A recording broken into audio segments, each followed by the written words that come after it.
Bismillahirrahmanirrahim. Assalamualaikum warahmatullahi wabarakatuh. Bagaimana kabarnya? Mudah-mudahan sehat selalu. Hari ini kita akan sama-sama belajar mengenai sistem imun spesifik. Nah, seperti apa sistem imun spesifik? Nah, nama lain dari sistem imun spesifik atau innate immunity atau imunitas bawaan. Nah, dari spesifisitasnya adalah molekul yang untuk molekul yang dibagi menjadi beberapa grup yang berkaitan dengan mikroba dan molekul yang diproduksi melalui kerusakan sel. Jadi di sini yang namanya spesifitasnya itu sangat terbatas. Jadi misalkan sel inang yang rusak atau misalnya partikel asing, nah itu masuknya adalah innate. Kalau nanti yang adaptif seperti yang sudah pembelajaran di pendahuluan imunoserologi, yaitu dimana adaptif itu mengenal antigen dari mikroba maupun non mikrobial. Tapi kalau yang di innate itu partikel asing, misalkan debu, kotoran, itu misalkan masuk ke dalam tubuh kita tuh dianggap sebagai partikel asing, bukan antigen. Jadi kalau spesifik itu sudah ke antigen gitu. Kalau innate dia harus lebih global, lebih luas. Diversitasnya terbatas. Pengenalan molekul itu dikode melalui pewarisan gen gitu ya. Kemudian kalau yang diversitasnya dari yang adaptif itu sangat luas. Kemudian reseptor gen dibentuk dari rekombinasi somatik gitu ya pada segmen gen dalam limfosit. Jadi dia akan membentuk clonal selection. Selanjutnya memorinya tuh tidak ada, bahkan terbatas. Kemudian kalau yang adaptif itu ada memori. Jadi yang perlu kalian ingat adalah innate atau non-spesifik itu tidak memiliki memori. Kalau yang adaptif itu memiliki memori. Non-reaktivitas terhadap diri sendiri ya begitu. Kemudian komponennya untuk yang barrier penghalang seluler maupun chemical, ada kulit, mukosa epitel, kemudian molekul antimikroba, contohnya defensin, katalisidin, misalkan adaptifnya yaitu limfosit pada epitel, kemudian antibodi yang disekresi pada permukaan epitelia. Kemudian molekul proteinnya, protein darahnya ada komplement, lektin dan aglutinin. Sedangkan adaptif ada antibodi. Kemudian selnya ada sel fagosit. Karena tadi dia kan tidak spesifik begitu ya, itu kan sebagian besar ada komponen yang ada di dalam darah. Contohnya sel-sel darah ya, contohnya ada makrofag, neutrofil, dendritic cell, kemudian sel NK atau pembunuh alami, dan sel mast dan innate lymphoid cell. Kemudian adaptif itu contohnya adalah limfosit. Nah, kalau kita bicara soal pembentukan gitu ya, tadi awalnya dimulai dari bone marrow yaitu PHSC atau pluripotent hematopoietic stem cell. Nah, kemudian dari sini perkembangannya dia akan diferensiasi menjadi beberapa tahapan, yaitu ya beberapa bentuk diferensiasi dibedakan menjadi common lymphoid progenitor, kemudian myeloid progenitor, granulosit atau macrophage progenitor, kemudian megakaryocyte, kemudian erythrocyte progenitor, kemudian megakaryocyte dan erythroblast. Nah, erythroblast itu yang nantinya akan diferensiasi lagi erythroblast atau retikulosit gitu ya, sel darah muda, sel darah merah yang muda, kemudian berkembang menjadi eritrosit dalam darah. Kemudian kalau yang megakaryocyte adanya di platelets. Selanjutnya granulocyte itu yang ada, atau granulosit gitu ya, ini akan berkembang menjadi granulosit PMN atau namanya PMN ya, polimorfonuklear. Kemudian ada mononuklear. Kalau polimorfonuklear, poli banyak, polimorfonuklear, morfonuklear itu banyak gitu ya, jadi ada granulanya. Nah, kemudian di sini ada contohnya adalah basofil, eosinofil dan neutrofil. Nah, sedangkan di sini yang PMN ya tadi polimorfonuklear dan mononuklear, itu hanya yang sel mast dan monosit. Selanjutnya di sini common lymphoid progenitor, baik di sini ya granulocyte, limfosit itu sel darah putih atau leukosit gitu ya. Selanjutnya di sini common lymphoid progenitor itu akan diferensiasi lagi menjadi sel B, sel T, sel NK, dan innate lymphoid cell. Kemudian ini ada lymphoid progenitor, ada juga yang diferensiasi menjadi imatur atau sel dendritik imatur. Kemudian yang myeloid progenitor pun juga bisa menjadi diferensiasi menjadi sel dendritik yang imatur atau yang belum menatang atau ABG gitulah kalau manusia gitu ya. Nah, ini ada di dalam darah. Selanjutnya di nodus limfa sendiri, ini yang akan menjadi sel B, sel T, sel NK, dan ILC. Kemudian ini di dalam jaringan, maka si yang tadi dendritik itu yang imatur, maka pematangannya ada di dalam jaringan. Kemudian ini imatur dendritik cell, dia akan berkembang. Jadi awalnya dalam darah, terus kemudian ke jaringan. Selanjutnya lagi yang untuk sel mast itu ada di jaringan untuk yang unknown precursor sel mast gitu. Kemudian untuk yang monosit akan berkembang atau diferensiasi lagi menjadi makrofag. Nah, ini kan di jaringan gitu ya. Nah, kepentingannya apa? Baik dendritik dan makrofag itu sama-sama sebagai APC, antigen presenting cell.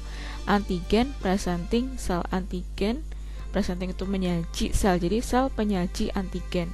Nah, makrofag dan dendritik itu sebagai APC sebagai apa? Untuk membuat si sel T ini mengenal antigen, begitu.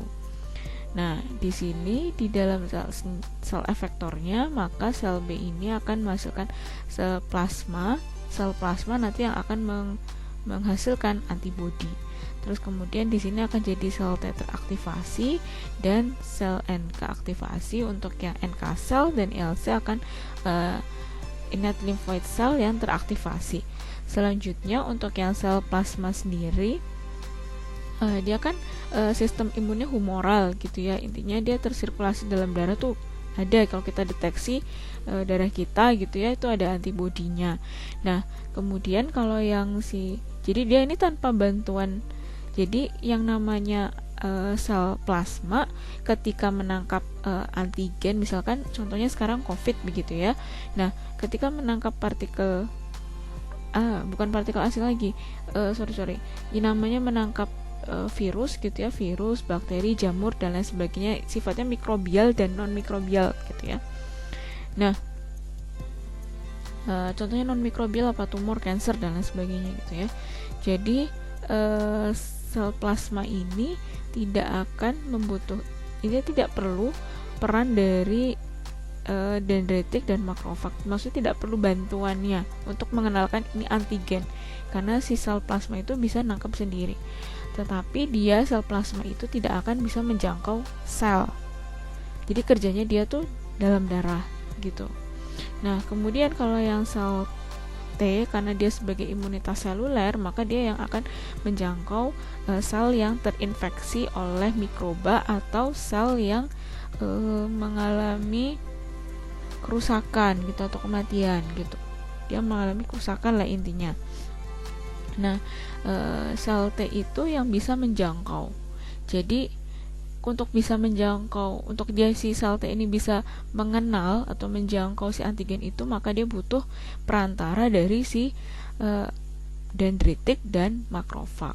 Sama aja gini, kalau kita minum gitu ya, kopi gitu ya, air kopi. Terus kemudian si sel B itu adalah kopinya kita yang kita minum, air kopinya. Kemudian ketika kalau kopi kita pekat gitu kan biasanya kita minum di gluk. Nah, kemudian kadang kan masih ada sisanya tuh, ampas-ampasnya kopi gitu kan. Nah, kita kan nggak mungkin ngejangkau walaupun pakai mulut gitu kan, itu kan agak susah, ampasnya mesti nggak akan ke bawah sampai ke mulut kita. Akhirnya kita butuh tangan. Kita ambil sendok, kita tangan kita ambil sendok, terus kemudian sendok itu kita kerok ampasnya untuk bisa kita makan. Nah, sendoknya itu adalah sebagai perantara kan. Nah, perantara sendok itu adalah perantaranya, kemudian tangan kitanya itu adalah sebagai dendritik, seperti kayak dendritik. Jadi kita nggak akan bisa tahu rasanya ampas kopi kalau yang dikerok tuh dari dasarnya gelas itu tanpa bantuan tangan kita yang harus pakai sendok untuk mengerok ampas itu, kayak gitu. Atau jadi anggapannya dalam dendritik itu dan makrofag itu yang mengenalkan, yang menyajikan antigen. Atau kalau misalnya kita itu ada di lingkungan baru, kemudian kita merasa, aduh saya belum bisa tahu nih, kayak gitu, saya nggak pede kalau saya jalan sendirian, saya butuh teman. Nah, teman inilah yang nanti kan kadang ketemu teman yang lain lagi, ini loh teman aku, bla bla bla bla bla bla, akhirnya kalian kenalan. Nah, itulah yang peran teman kalian itu ibarat kata tuh kayak mak comblang lah kalau zaman sekarang gitu ya. Mak comblang mengenalkan ini loh antigen, kayak gitu. Nah, untuk dari paparan sendiri dari 0 sampai 12 jam. Ini misalkan ada mikroba masuk, maka yang awal first line dulu atau pertahanan pertama adalah epitel barrier dari epitel, kemudian kan masuk ke dalam epitel nih, dalam tubuh, kemudian mulai deh ini bekerja sel fagosit gitu ya. Sel fagositnya apa? Makrofag, neutrofil, basofil, dan lain sebagainya. Dia akan makan. Kemudian ini juga kalau misalkan ada mikroba, ada komplement, ini kan dia protein nih, nggak masuk, nangkep, nah dia akan membentuk sumuran kayak sumur gali gitu. Kemudian ketika si komplement ini akan nangkap di bagian dinding selnya mikroba, terus kemudian akan diobrak-abrik begitu. Nah, sel NK ini akan cepat bekerja ketika ada virus begitu, karena dia sel natural killer atau pembunuh alami. Nah, ini setelah 12 jam. Nah, ketika udah 12 jam, otomatis kan adaptif sudah mulai siap-siap gitu ya. Di 24 setelah 12 jam ya, berarti jam ke-13 sampai seterusnya, seminggu bahkan tahunan. Maka limfosit itu awalnya, limfosit itu dia akan naif, polos gitu. Nah, dia tidak akan polos lagi ketika si mikroba ini datang nempel, kenalan sama limfosit B. Ini aku loh bakteri, oh ini aku loh jamur, oh ini aku loh gini gitu. Nah, kemudian ketika si limfosit B ini menangkap si mikroba tadi, maka si limfosit B itu akan mendorong si sel plasma untuk memproduksi adanya antibodi, sehingga ketika banyak antibodi ini, maka lebih mudah untuk dihancurkan si mikrobanya. Nah, di saat yang bersamaan yang namanya mikroba atau invasi dari patogen itu kita sebut sebagai patogen ya. Karena kalau untuk yang istilah partikel asing itu adalah untuk menyebutkan ke inat begitu. Nah, kalau yang mikroba tadi, patogen itu, nah tadi kan di sini makrofag ya, yang sebagai penyaji antigen kan makrofag hanya makrofag sama dendritik. Nah, makrofag ini nanti menelan si mikroba tadi, terus kemudian dia tuh dihantarkan tadi. Jadi kayak jabat tangan dulu ke limfositnya nih ada nih target kamu gitu. Nah, terus kemudian limfositnya kenalan gitu. Sama aja kalau kalian nggak pede kenalan sama orang, kemudian dicomblangin gitu ya. Nah, kemudian limfosit T ini dia akan memperbanyak diri gitu ya. Ini intinya dua-duanya, baik limfosit B sama limfosit T, memperbanyak diri. Nah, masalahnya kan di limfosit T ini kan selnya imunitas seluler. Jadi makrofag ini menelan kemudian mikroba gitu ya. Si menelan mikrobanya itu juga bisa yang intraseluler, bisa yang ekstraseluler gitu. Ekstraseluler contohnya yang apa? Infeksi bakteri, jamur. Kemudian intraseluler yang apa? Yang virus begitu. Nah, itu selnya yang diserang oleh si mikroba tadi dikenali oleh limfosit T melalui perantara si makrofag.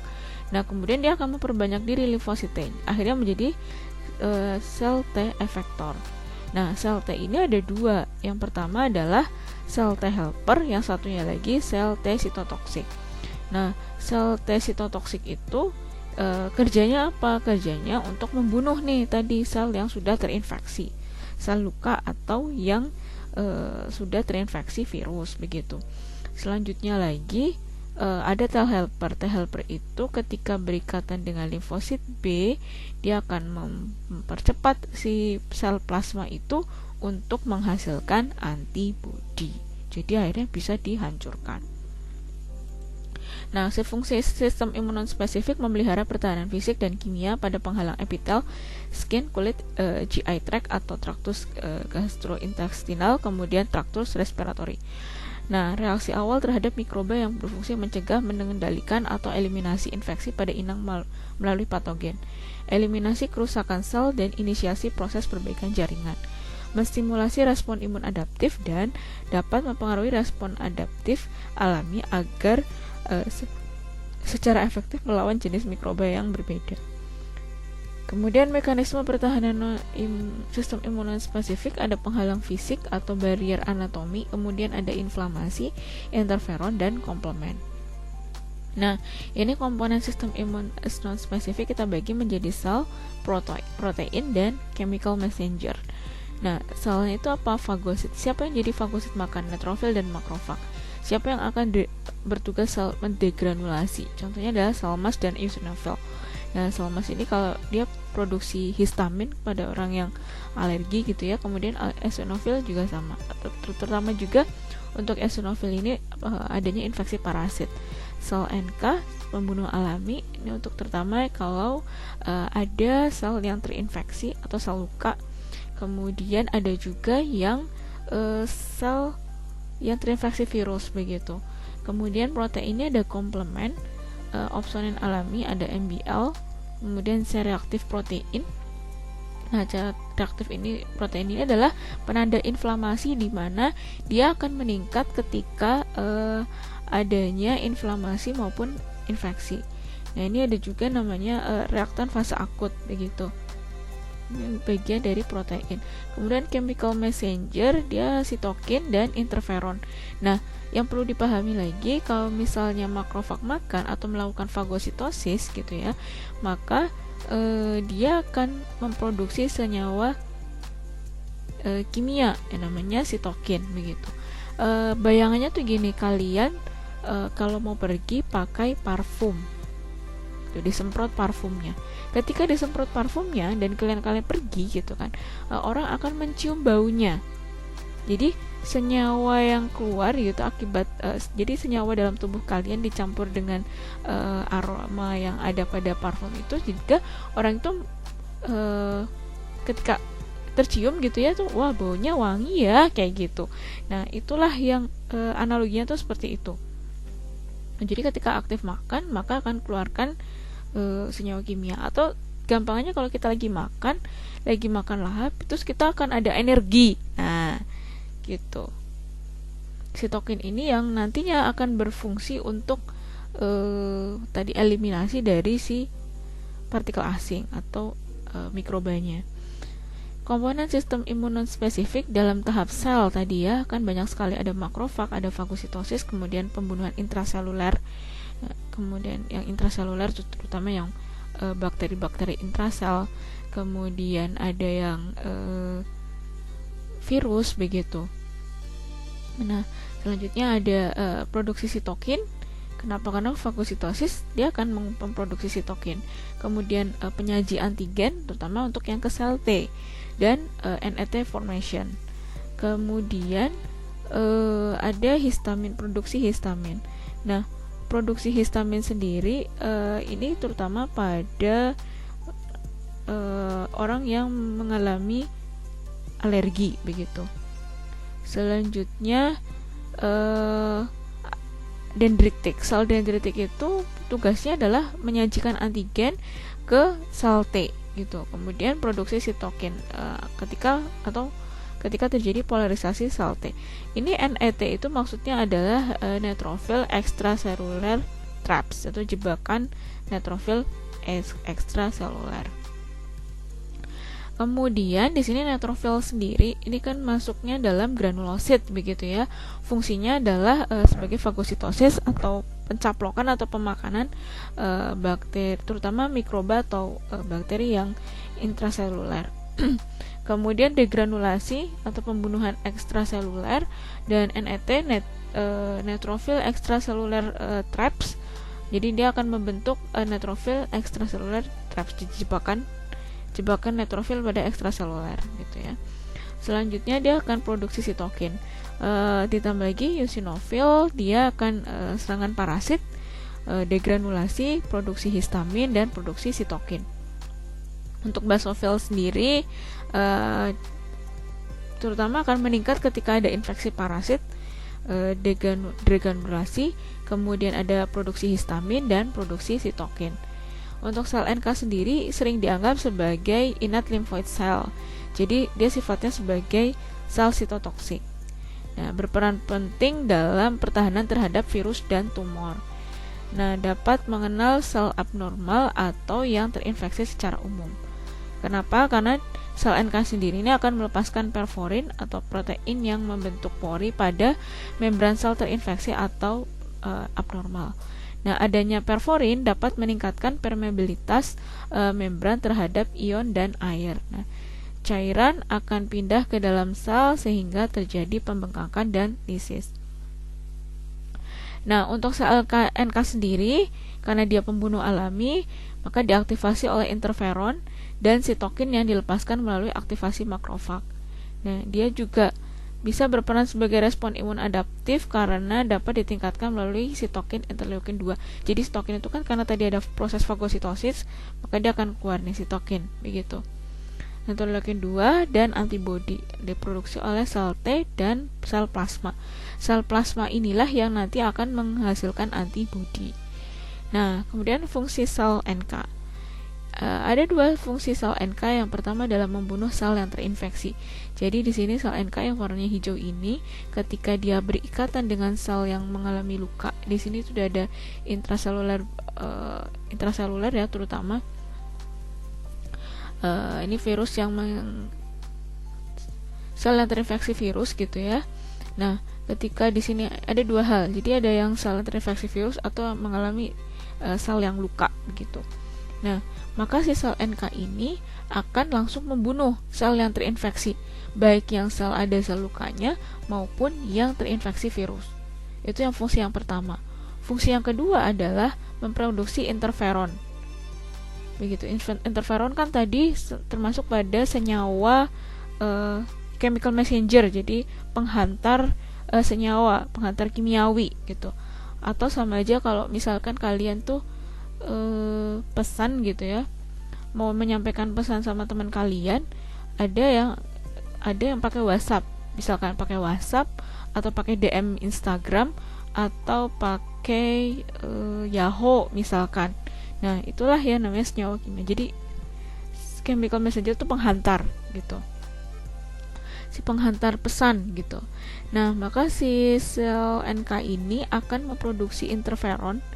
Dan dia akan berikatan dulu pada makrofag yang di dalamnya mikroba yang terfagositosis. Maksudnya begini, si makrofag itu, ini kan warna hijau-hijau ini, menelan si mikroba. Nah, proses penelanan ini namanya fagositosis. Nah, ketika fagositosis, dia akan mengeluarkan sitokin. Sitokinnya apa? Interleukin 12. Nah, ketika interleukin 12 dihasilkan, dia langsung mengeluarkan interferon gamma, kan tadi sebagai pemesan kimiawi, jadi chemical messenger. Karena dia chemical messenger, ya udah, makrofag gitu ya, ini ada aku nih interferon gamma, maka kamu akan hilang gitu. Nah, dia akhirnya akan mati, si bakteri ini atau mikroba yang terfagositosis akan lama-lama mati begitu. Physical barrier atau penghalang fisik. Physical barrier contohnya mata, karena dia akan mengeluarkan air mata gitu ya. Kemudian traktus respiratori, traktus gastrointestinal, kulit, melalui ada keringat dan segala macam. Kemudian ada urogenital, kan ada flora normal. Kemudian untuk penghalang fisik di sini ada, ini barrier anatomi atau penghalang fisik. Contohnya itu ada di mukosa silia, karena ada sel goblet. kemudian mukosa, dan sel silia. Jadi sel goblet, mukosa, dan sel silia ini. Jadi dia akan menghalau gitu. Kemudian di mukosa traktus gastrointestinal, maka si sel epitel ini dia akan mengeluarkan gitu ya senyawa-senyawa, kemudian dia akan mendorong keluar kayak gitu di mukus. Kemudian ada sel goblet. Selanjutnya pada kulit, ini terutama pada di epidermis gitu ya. Nah, ini akan ada senyawa-senyawa yang dihasilkan, kemudian dia tidak bisa lagi, si mikrobanya itu akan, bukan mikroba, lebih ke partikel asingnya mati. Nah, di sini contohnya adalah barier anatomi, barier fisik. Barier fisiknya dia mikrobanya masuk nih ke barier anatomi, ke epitel kita, terus kemudian membunuh mikroba yang diproduksi yang antibiotik gitu ya, memproduksi antibiotik. Jadi si epitel ini akan mengeluarkan senyawa antibiotik, contohnya adalah davinsin dan kaltelsidin begitu, sehingga si mikrobanya cepat dibunuh. Kemudian pembunuhan mikroba pada sel mikroba dan sel yang terinfeksi melalui intraepitel limfosit begitu. Ini miripnya tadi kan ada innate lymphoid cell gitu ya. Nah, ini si ILC ini yang akan membunuh untuk mikroba dan sel yang terinfeksi. Jadi ada yang dia akan menghasilkan kaltelsidin dan davinsin, terus kemudian ILC-nya juga akan membunuh partikel asing begitu. Kemudian chemical barriers atau penghalang kimiawi, contohnya adalah lisozim, yaitu diproduksi oleh neutrofil dan sel barrier epitel, kemudian berfungsi menghidrolisis komponen dinding sel bakteri. Ada HCl dan asam organik, menjaga pH tetap rendah untuk membunuh masuknya mikroba secara langsung dan menghambat pertumbuhan mikroba. Kemudian ada polipeptida kation, yaitu diproduksi oleh neutrofil dan berbagai sel epitel, membunuh bakteri melalui pengacauan dinding sel. Ada davinsin, kemudian asam lemak dalam kelenjar sebaceous atau kelenjar keringat, kemudian asam pada traktus urinari dan vagina pada wanita. Jadi karena flora normalnya asam pada traktus itunya yang bisa pH-nya itu bisa membuat, jadi pH asamnya itu akan membuat si mikroba atau partikel asingnya gampang untuk dihancurkan. Mikroba barrier, flora komensal, ditemukan pada kulit dan membran mukosa, kemudian membentuk penghalang mikroba melalui persaingan mendapatkan nutrisi dan tempat perlekatan atau attachment site pada sel. Nah, ini memproduksi substansi antibakteri. Nah, ini contohnya banyak sekali. Ada traktus respiratori atau mukosa, kemudian contohnya adalah mukosa silia, mukosiliari, kemudian antibakteri, peptida antibakteri, kemudian karena air mata gitu ya, ada lisozim, kemudian ada lagi yang di bagian mulut, lisozim dan flora komensal. Kemudian ada gastrointestinal traktus GI tract gitu ya, ada perut gitu ya. Nah, dia di lambung kita ini menghasilkan pH asam dan enzim digestif gitu kan. Ada laktase gitu, kemudian amilase dan lain sebagainya. Kemudian ada di intestin gitu ya, di usus ada peptida antimikrobial. Selanjutnya di genitourinary tract atau traktus genitourinaria, dia akan menghasilkan gitu ya, ada asam pH untuk yang urin, kemudian flora komensal banyak sekali gitu ya, Candida albicans dan lain sebagainya. Kemudian di kulit, kelenjar keringat dan sebum gitu ya, menghasilkan lisozim, asam lemak gitu ya. Nah, kita perlu adanya asam lemak dalam tubuh untuk apa? Menghangatkan tubuh kita. Jadi itu semua penting gitu ya untuk homeostasis tubuh begitu. Selanjutnya lagi ada flora komensal gitu. Nah, inflamasi. Nah, inflamasi itu apa? Inflamasi adalah reaksi jaringan hidup terhadap luka atau infeksi. Contohnya gitu ya, kalau misalkan kita habis hujan-hujanan terus kemudian demam. Nah, dalam jaringan tubuh kita itu kan mesti akan ada mengalami luka atau adanya infeksi, ada serangan. gitu. Entah itu partikel asing, entah itu mikroba gitu kan. Nah, selanjutnya dapat menjadi akut atau kronis.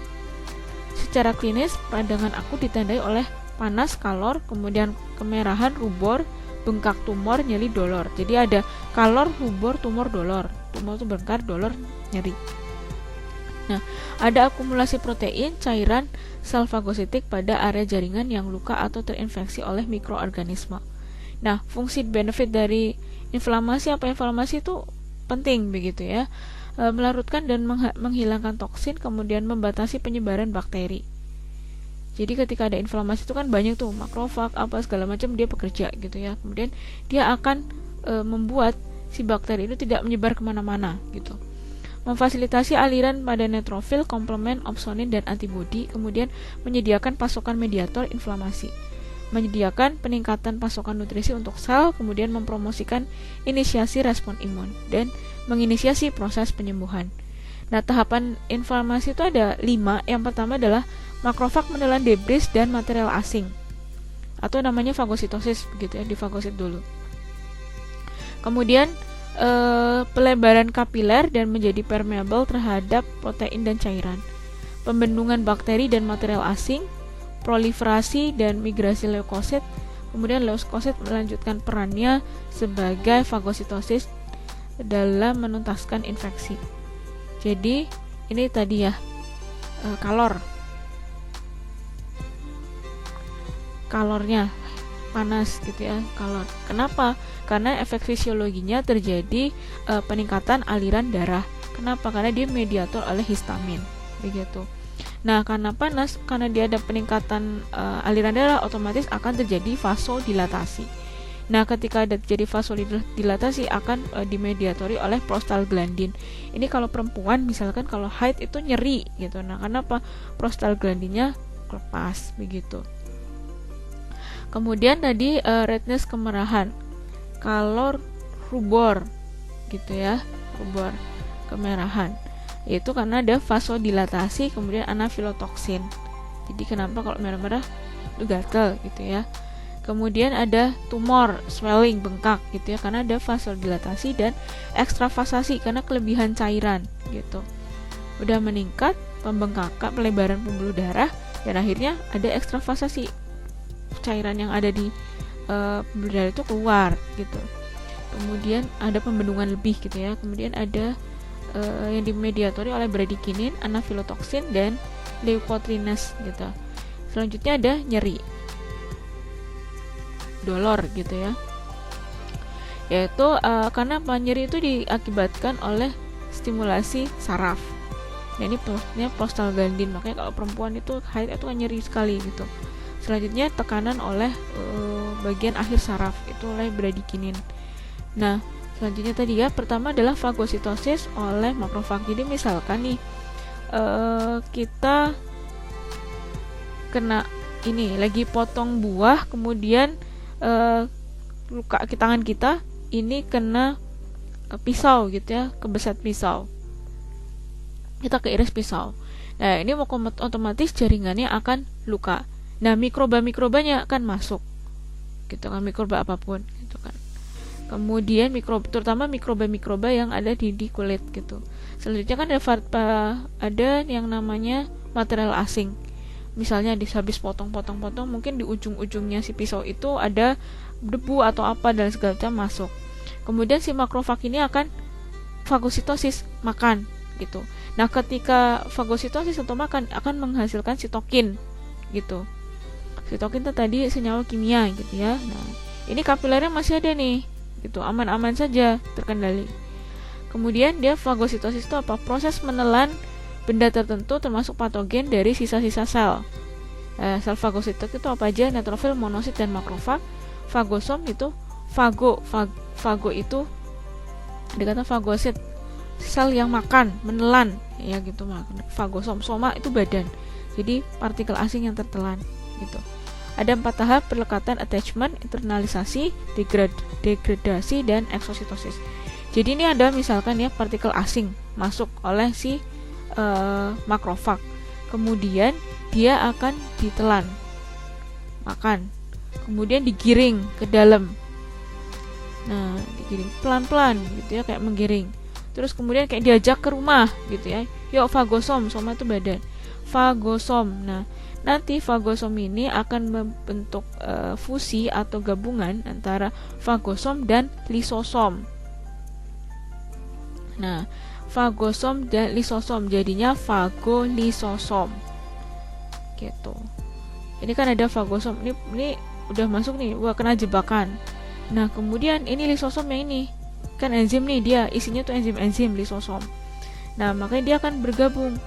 Ketika ada fagosom, si badan ini yang menelan, yang kita perangkap kena jebakan ini, ditambah sama lisosom jadinya fagolisosom. Nah, karena si lisosom itu isinya enzim, kemudian dia fungsinya itu adalah mendegradasi. Nah, kemudian dia ada fungsinya, dia akan merusak, mencacah gitu. Jadi kayak kita tuh udah ambil tawanan masuk, terus kemudian kita ajak senang-senang, happy-happy. Nah, kemudian kita cacah-cacah. Dan makanya di bakterial debris, fungsinya adalah degradasi. Nah, udah dicacah-cacah kan ngapain gitu? Ini kan harus dibuang. Makanya dibuang secara eksositosis, vesikular eksositosis. Karena pembuangannya keluar begitu. Jadi udah diajak makan, senang-senang, terus langsung dibuang deh, dimutilasi gitu ya intinya. Selanjutnya fagositosis. Jadi fagositosis ini ketika bakteri ini tidak ada opsoninnya. Opsonin itu intinya protein begitu ya. Ini adalah PRM, pattern recognition molecule. Jadi ketika si sistem imun non adaptif ini ketika bisa tahu polanya, pola si partikel asing, maka dia butuh ini PRM, pattern recognition molecule. Nah, ketika ini makan gitu ya, dia biasa aja nih, biasa-biasa aja. Nah, tapi lain cerita kalau ini akan tetap dimakan, makan seperti biasa, tapi akan cerita kalau opsonin. Jadi kalau si protein opsonin ini mengikat sama si bakteri ini, nah sedangkan reseptor opsoninnya itu menempel, ini kan bagian makrofag ya, ini makrofag isinya lisosom tadi. Nah, ketika bakteri ini ditempeli sama protein yang namanya opsonin, maka si makrofag ini akan lebih cepat makan. Gampang banget yang namanya lebih cepat makan. Lain cerita gitu ya, kalau si bakteri itu tidak dilekati oleh si opsonin. Gampangnya gini deh, ini makan, sebenarnya fagositosis kan proses penelanan pemakanan gitu ya.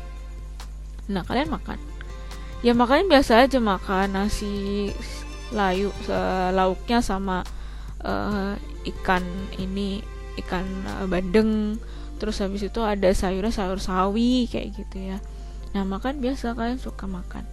Tapi orang itu kan suka banget tuh, misalnya saya itu suka nggak bisa makan kayak teman saya misalkan, saya tuh kalau mau makan apa aja kalau nggak pakai kecap tuh rasanya ada yang kurang gitu ya. Jadi tuh ini makannya biasa aja ya, kamu lahap-lahap aja. Tapi kalau tambahin kecap gitu, kamu akan lebih cepat makan, lebih tahap nih, lebih cepat untuk dihabisi gitu ya, lebih cepat untuk habis. Atau misalkan gini, saya kalau minum teh gitu ya, sambil misalkan makan, harusnya nggak boleh sih ya makan sambil minum teh misalkan. Katakanlah kalau minum gitu ya pagi hari, kalau nggak ada kopi rasanya ada yang kurang gitu. Saya kalau misalkan lebih bisa pikirannya cepat bisa berpikir kalau saya minum kopi tiap pagi. Sama juga dengan makrofag. Jadi makrofag ini kan isinya nanti bakteri akan masuk nih. Nah, kalau dia ketempelan sama si opsonin, dia akan lebih cepat makan. Nah, otomatis akan membentuk di fagosomnya. Fagosom ini kan ketemu sama lisosom, jadinya fagolisosom. Jadi badan yang gabungan antara fagosom itu kan si bakteri ketika masuk ke makrofag itu kan udah namanya fagosom, akan membentuk fagosom. Nanti ketemu sama lisosom jadinya fagolisosom. Lisosom tujuannya untuk mencacah si mikroba atau bakteri yang tertelan oleh makrofag begitu. Jadi tadi proses pengikatan fagositosis melalui pengikatan dengan opsonen sehingga makrofag dapat menelan dan menghancurkan substansi lebih cepat ketika dilapisi antibodi. Selanjutnya lagi dilatasi. Dilatasi itu adalah pelebaran pembuluh darah.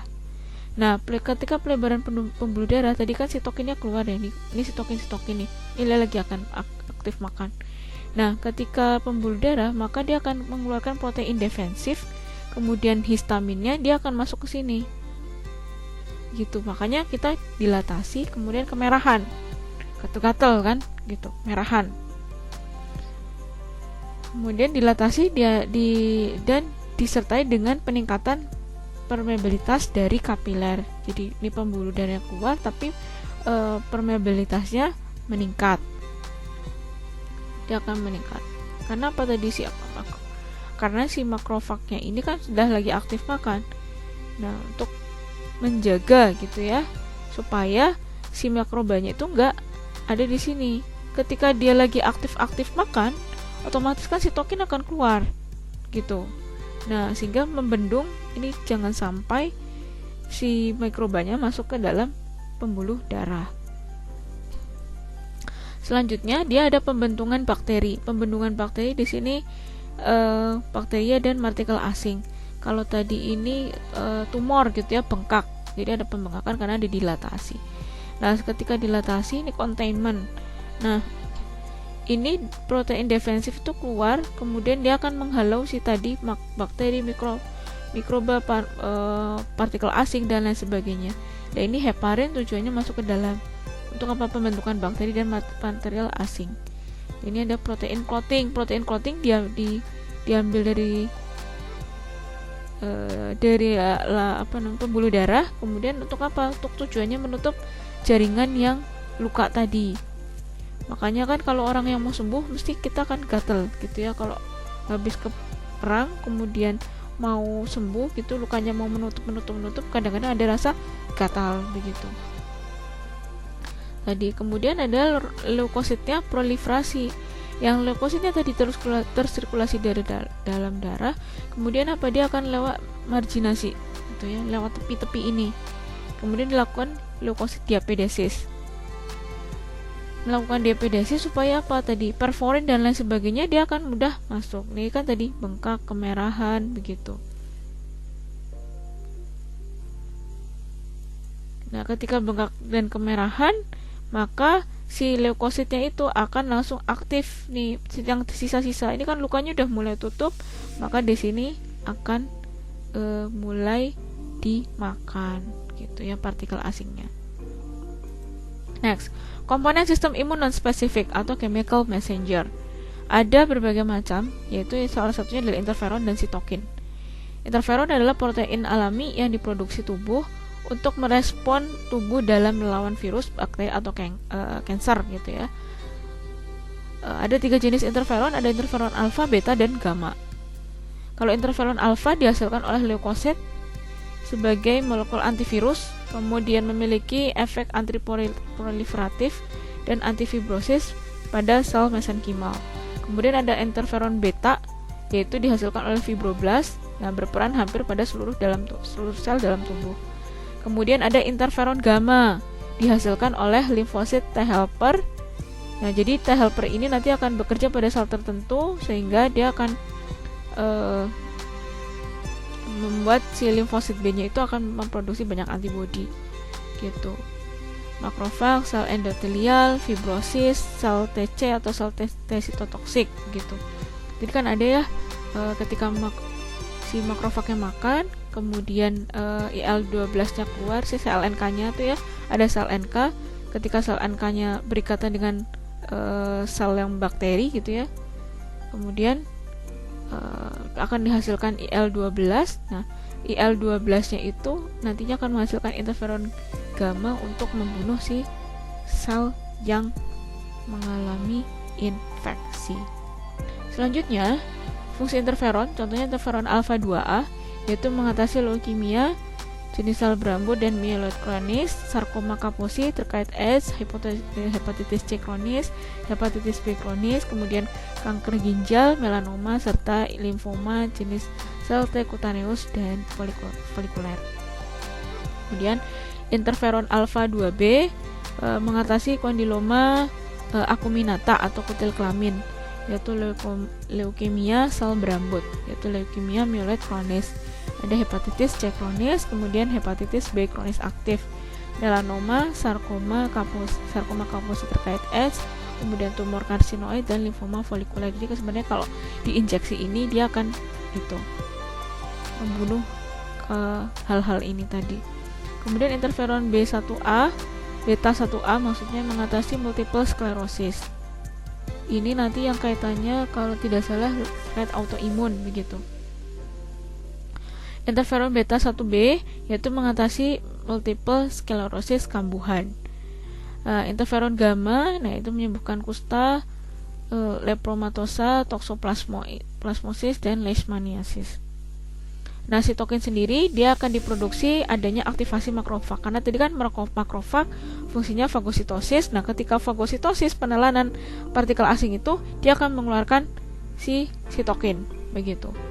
Peranan sitokin sendiri adalah aktivasi sel T, kemudian sel B, kemudian aktivasi monosit dan makrofag, inflamasi dan efek sitotoksisitas. Karena nanti kan ada sel TC ya gitu kaitannya. Kalau kita bicara tadi sel NK ada. Kemudian sifat sitokin ada pleitropisme. Satu sitokin mempunyai berbagai efek terhadap berbagai sel. Kemudian ada redundasi, berbagai sitokin memiliki efek yang sama yang tumpang tindih. Kemudian ada sinergisme, 2 atau lebih sitokin menunjukkan efek yang lebih besar daripada hanya satu efek sitokin. Kemudian antagonisme, yaitu sitokin yang satu dapat mencegah efek sitokin yang lain. Nah, makrofag yang teraktivasi akan memproduksi berbagai sitokin dan kemokain. Contohnya adalah TNF. TNF adalah tumor necrosis factor, yaitu aktivasi melalui aktivasi endotelium lokal. Kemudian dia akan menginisiasi produksi sitokin. Kemudian akan melakukan upregulasi molekul yang adesi di sini, di makrofag. Kemudian dia akan menginisiasi lagi sitokin IL-6 dan dia akan memicu produksi protein fase akut dari liver gitu, dari hepar gitu. Kemudian ada peningkatan produksi antibodi dari sel B. Dia akan menginduksi polarisasi sel T. Dan akan memproduksi lagi interleukin 8, yaitu memicu kemotaksis neutrofil, kemudian dan juga kemotaktik pada basofil dan sel T. Kemudian ada aktivasi neutrofil dan mempromot angiogenesis. Selanjutnya ada interleukin 12 tadi ya, mengaktifasi sel NK. Jadi ketika sel NK berikatan sama tadi ya mikrobanya, kemudian dia akan fagosit ya, makrofag yang terfagosito, mikroba yang terfagositosis oleh makrofag gitu ya, maka dia akan mengeluarkan IL-12 begitu. Polarisasi pada sel T untuk polarisasi pada dari sel T ke sel T helper. Nah, kemudian dia akan memproduksi tadi interleukin 1 beta, mengaktifasi vaskuler endotelium vaskuler, kemudian mengaktifasi limfosit, kemudian destruksi jaringan lokal, kemudian ada peningkatan akses sel efektor utama sel T gitu ya. Kemudian ada TNF alfa, kemudian aktivasi endotelium vaskuler, kemudian peningkatan permeabilitas vaskuler ya, kemudian dia mengarah pada peningkatan dari imunoglobulin G, komplement, kemudian sel kejaringan dan peningkatan drainase dari cairan drainase dari ke nodus limfa. Kemudian interleukin 6 ada aktivasi limfosit. Kemudian ini semua itu akan ada efek lokal sama efek sistemik. Jadi maksudnya kalau infeksinya ada infeksi lokal sama sistemik begitu. Aktivasi limfosit, kemudian peningkatan produksi antibodi. Nah, XCL8 kemudian dia sebagai faktor kemotaktik yang akan merekrut neutrofil, basofil dan sel T ke tempat infeksi. Selanjutnya interleukin 12 mengaktifasi sel NK, menginduksi diferensiasi sel T CD4 menjadi T helper 1, sel TH1 gitu ya. Kemudian kalau sistemik efeknya baik yang interleukin 1 beta, kemudian TNF alpha dan interleukin 6 punya mekanisme yang berbeda. Jadi dia akan menginduksi jadi demam dan memproduksi interleukin 6 karena interleukin 6 nanti akan menghasilkan protein fase akut. Kemudian di sistemik 6 di efek TNF alpha dia akan menghasilkan demam, kemudian mobilisasi metabolisme, shock gitu ya, terjadi shock gitu. Kemudian demam, kemudian menginduksi protein fase akut. Salah satunya juga adalah CRP. Baik, sekian dari pembelajaran tentang terkait juga sistem imun non-spesifik yang pertama. Mudah-mudahan bisa dipahami dan ilmunya bisa bermanfaat gitu, terutama bagi tubuh kita. Baik, terima kasih. Billahi taufiq wal hidayah. Wassalamualaikum warahmatullahi wabarakatuh.